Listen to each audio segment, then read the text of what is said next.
Hello everyone, welcome to UPSC time. मेरा नाम है अपर्णा ओझा और इस वीडियो में हम एनसीईआरटी ज्योग्राफी क्लास 7th के चैप्टर फर्स्ट की बात करने वाले हैं, जिसका नाम है हमारा पर्यावरण। ये टॉपिक आपके एग्जाम परस्पेक्टिव से बहुत इंपॉर्टेंट है, तो वीडियो को स्किप मत कीजिएगा, लास्ट तक जरूर देखिएगा और नोट्स जरूर बनाइएगा। सबसे पहले हम पर्यावरण की बात कर लेते हैं। देखिए, पर्यावरण यानी इन्वायरमेंट शब्द की उत्पत्ति फ्रेंच शब्द इन्वायरोनेर से हुई है, जिसका अर्थ होता है पड़ोस। किसी भी जीवित प्राणी के चारों ओर पाए जाने वाले लोग, स्थान, वस्तुएं, प्रकृति को पर्यावरण कहा जाता है। अब हम पर्यावरण के घटकों की बात कर लेते हैं। प्राकृतिक घटक होता है और एक दूसरा क्या होता है, मानव निर्मित घटक। अब प्राकृतिक घटक में कुछ घटक आते हैं, जैसे जलमंडल, वायुमंडल, स्थल मंडल, जीवमंडल, है ना। अब इसमें हम सबसे पहले बात कर लेते हैं वायुमंडल के बारे में। वायुमंडल क्या है? देखिए, वायुमंडल पृथ्वी पर एक सुरक्षा कवच का काम करता है। वायुमंडल विभिन्न प्रकार की गैसों से निर्मित है। इसमें मनुष्य एवं जंतुओं के जीवन के लिए आवश्यक गैसें हैं, जैसे ऑक्सीजन, और पौधों के लिए कार्बन डाइऑक्साइड। वायुमंडल के संगठन में कई गैसों का योगदान है, जिनमें से 99% भाग केवल नाइट्रोजन और ऑक्सीजन का है। शेष लगभग 1% में argon, carbon dioxide, neon, krypton, helium, hydrogen और जेनान आदि सम्मिलित होते हैं, है ना। देखिए, वायुमंडल में भारी गैसें निचले भाग पर और हल्की गैसें ऊपरी भाग पर पाई जाती हैं। इस प्रकार कार्बन डाइऑक्साइड धरातल से 20 किलोमीटर की ऊंचाई तक, ऑक्सीजन और नाइट्रोजन 100 किलोमीटर की ऊंचाई तक, वहीं हाइड्रोजन कितना, 125 किलोमीटर। ओजोन को छोड़कर अन्य गैसें इससे अधिक ऊंचाई पर पाई जाती हैं, है ना। वायुमंडल अलग अलग घनत्व और तापमान वाली विभिन्न परतों का बना होता है। अब देखिए, तापक्रम एवं वायुदाब के आधार पर वायुमंडलीय परतों का जो धरातल से ऊपर की ओर विभाजित क्रम है, अब हम इसके बारे में बात कर लेते हैं, है ना। सबसे पहले जो आता है वो है परिवर्तन मंडल यानी क्षोभ मंडल। अब देखिए, वायुमंडल के सबसे निचली परत को क्षोभ मंडल कहा जाता है। इस परत को ट्रोपोस्फियर के रूप में नामकरण किसने दिया था? टिजरेंज डी बोर्ट ने। इसे याद रखिएगा, टिजरेंज डी बोर्ट, ठीक है। मौसम की प्रायः सभी घटनाएं, जैसे कि बादल, ओला, कोहरा, तुषार, मेघ गर्जन, आंधी तूफान, विद्युत प्रकाश, सभी इसी मंडल में घटित होती है, यानी क्षोभ मंडल में घटित होती हैं। क्षोभ मंडल की सर्वाधिक महत्वपूर्ण विशेषता क्या है? इसमें बढ़ती हुई ऊंचाई के साथ प्रति 1000 मीटर यानी 1 किलोमीटर पर 6.5 डिग्री सेंटीमीटर की दर से तापमान में कमी होती जाती है। तापमान की गिरावट की इस दर को तापमान का सामान्य पतन दर कहते हैं। देखिए, ग्रीष्म काल में क्षोभ मंडल की ऊंचाई बढ़ जाती है, जबकि शीतकाल में क्या होता है, घट जाती है। क्षोभ मंडल धरातल से 12 किलोमीटर औसत, ठीक है, ऊंचाई तक पाई जाती है। क्षोभ मंडल की ऊपरी जो सीमा है उसे ट्रोपोस्पाज कहते हैं, ट्रोपोपाज कहते हैं, ठीक है। अब हम समताप मंडल की बात कर लेते हैं। देखिए, समताप मंडल 12 से 50 किलोमीटर पृथ्वी के वायुमंडल की दूसरी प्रमुख परत है। यह जो परत है यह क्षोभ मंडल तथा मध्यम मंडल के बीच अवस्थित है। समताप मंडल बहुत ही शुष्क है तथा यहाँ के वायु में जल वाष्प की बहुत कमी पाई जाती है, बहुत कम मात्रा में यहाँ पे जल वाष्प पाया जाता है।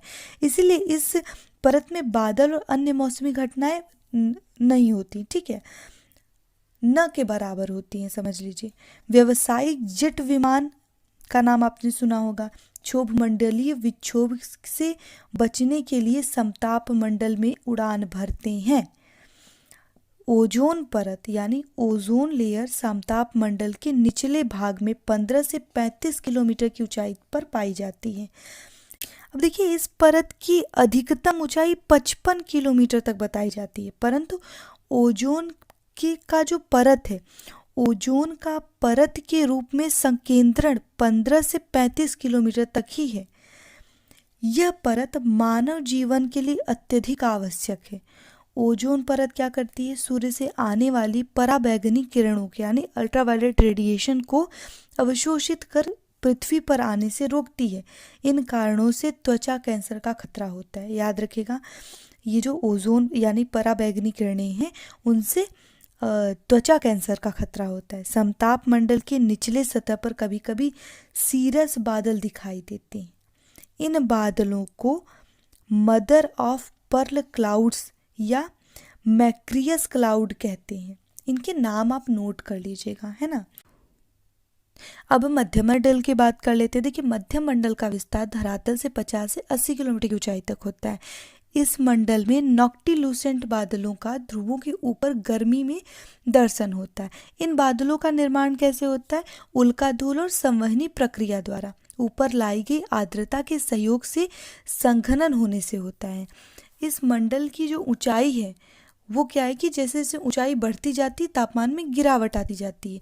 मंडल की ऊपरी सीमा में तापमान -100 डिग्री सेंटीग्रेड तक पहुंच जाता है। ठीक है।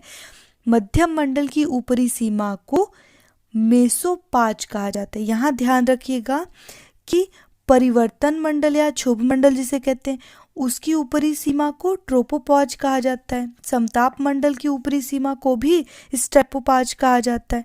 ठीक है, स्ट्रेपोपाज कहा जाता है। और मध्यम मंडल की ऊपरी सीमा को मेसोपाज कहा जाता है। अब हम ताप मंडल की बात कर लेते हैं। देखिए, मध्यम मंडल के ऊपर स्थित वायुमंडल के भाग को ताप मंडल कहा जाता है। इस मंडल में बढ़ती ऊंचाई के साथ तापमान तीव्र गति से बढ़ता है। विभिन्न विशिष्टताओं के आधार पर इस मंडल को 2 भागों में विभाजित किया गया है, आयान मंडल और बहिर्मंडल। इन दोनों का आपने नाम सुना होगा। आयन मंडल क्या है? देखिए, आयन मंडल में विद्युत अवशोषित कण होते हैं जिन्हें आयन कहते हैं। ये कण रेडियो तरंगों को भूपृष्ठ पर परावर्तित करते हैं और इस कारण बेतार संचार को संभव बनाया जाता है। ठीक है, इससे बेतार संचार संभव हो पाते हैं। इस मंडल का विस्तार 80 से 640 किलोमीटर के बीच पाया जाता है। इस मंडल की ऊंचाई के साथ कई परतों का निर्माण किया जाता है, जैसे डी परतें। जो डी परत है वो न्यून आवृत्ति वाली रेडियो तरंगों को परावर्तित करती है। ई परत को किनली हेविसाइड परत भी कहते हैं। यह उच्च आवृत्ति वाली रेडियो तरंगों को परावर्तित पर पृथ्वी पर भेजती है। ठीक है, परावर्तित करके पृथ्वी पर भेजती है। इस प्रकार से एफ परत और जी परत भी आयन मंडल की परतें हैं। इन परतों के नाम जैसे डी परत, ई परत, एफ परत, जी परत, इनके नाम आप नोट कर लीजिए। इस प्रकार से अब देखिए, एफ परत हो गया, जी परत हो गया। देखिए, इस मंडल का मुख्य जो महत्वपूर्ण विशेषताएं हैं, इनमें उत्तरी ध्रुवीय प्रकाश यानी अरोरा लाइट्स और दक्षिणी ध्रुवीय प्रकाश की जो घटनाएं हैं वो संभव हो पाती। देखिए, अब हम बात कर लेते हैं बहिर्मंडल के बारे में। देखिए, आयन मंडल के ऊपर वायुमंडल की सबसे ऊपरी परत है बाह्यमंडल। वायुमंडलीय स्तरों में 640 किलोमीटर के ऊपर बहिर्मंडल का विस्तार पाया जाता है। अतः वायुमंडल की सबसे ऊंची परत बहिर्मंडल में ही संचार उपग्रह अवस्थित होते हैं। इसे ध्यान रखिएगा। ठीक है, यानी जो सैटेलाइट्स की बात यहाँ पे करें, सैटेलाइट्स वहीं पे उपस्थित होते हैं। ठीक है, अब हम आगे बढ़ते हैं।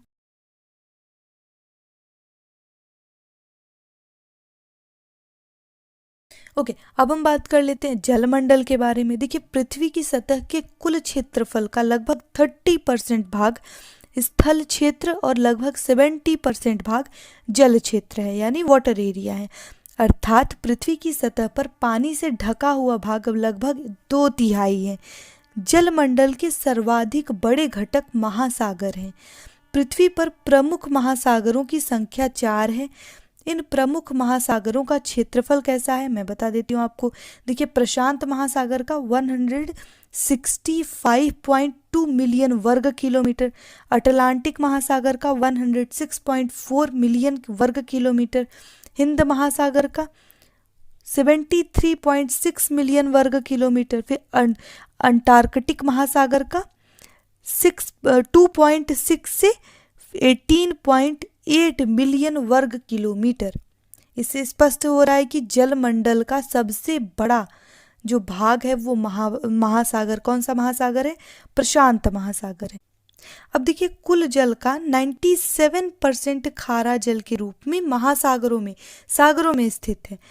अलवण जल के 3% में से 2.4% हिमनद और ध्रुवीय बर्फ के रूप में है, जो उपयोग के योग्य नहीं है। इस प्रकार उपयोग के लिए अलवण जल कुल जल की मात्रा का केवल 1% है या उससे भी कम प्राप्त होता है।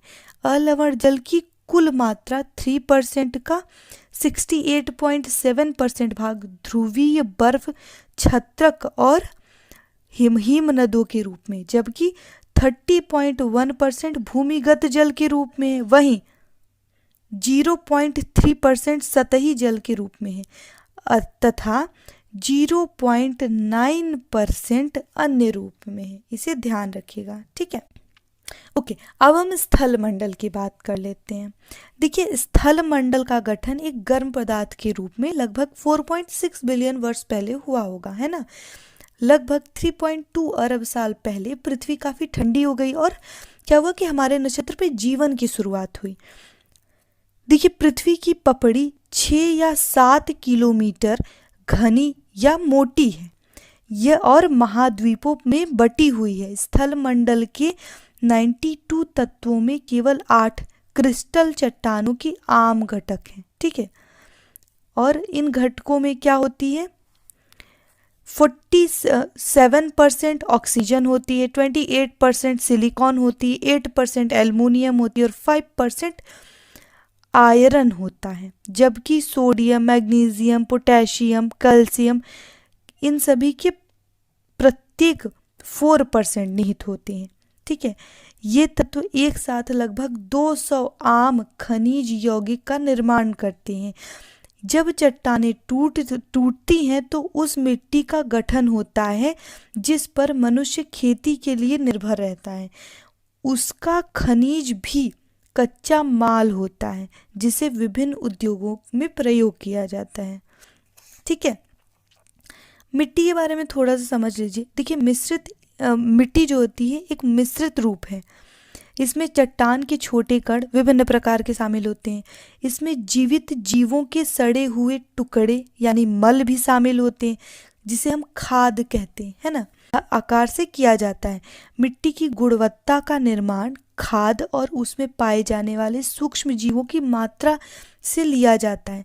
खाद मिट्टी की संरचना तय करने में एक महत्वपूर्ण कारक है, क्योंकि इस कारण मिट्टी और अधिक छिद्रपूर्ण होती है और पानी तथा हवा को भीतर तक भूमिगत होने में मदद मिलती है, ठीक है। खनिज पोषक तत्व जो विशेष मिट्टी में पाए जाते हैं वे उन चट्टानों पर निर्भर रहते हैं जिनसे क्या होता है कि उनका निर्माण होता है, ठीक है। मिट्टी की पोषक तत्व सामग्री खाद में मौजूद इसकी मात्रा और मिट्टी की गहराई के कुछ कारक यह निर्णय करते हैं कि धरती पर कौन सा पौधा पनपेगा। जैसे कि काली मिट्टी में कपास, काली या कपासी मिट्टी उसे कहते हैं, उस पर कपास बहुत ज़्यादा पैदा होती है। चलिए बताइए कि बलुई मिट्टी में कौन सा जो है फसल वो उगाई जाती है, ठीक है। ओके, अब हम जैवमंडल या जीवमंडल की बात कर लेते हैं। देखिए, पादप और जीव जंतु मिलकर के जैवमंडल या सजीव संसार का निर्माण करते हैं। यह पृथ्वी के वह संकीर्ण क्षेत्र हैं जहाँ स्थल, जल और वायु मिलकर के जीवन को संभव बनाते हैं। देखिए, ये है जैवमंडल, यहाँ वायुमंडल है, जलमंडल है और स्थल मंडल है। आई होप अब आपको क्लियर हो गया होगा काफी कुछ, है ना। ओके, अब हम परितंत्र की बात कर लेते हैं। देखिए, वह तंत्र जिसमें समस्त जीवधारी आपस में एक दूसरे के साथ पर्यावरण के उन भौतिक और रासायनिक कारकों के साथ परस्पर क्रिया करते हैं जिनमें वे निवास करते हैं, उन्हें परितंत्र कहा जाता है। ठीक है, ये सब ऊर्जा और पदार्थ के स्थानांतरण द्वारा संबद्ध होता है।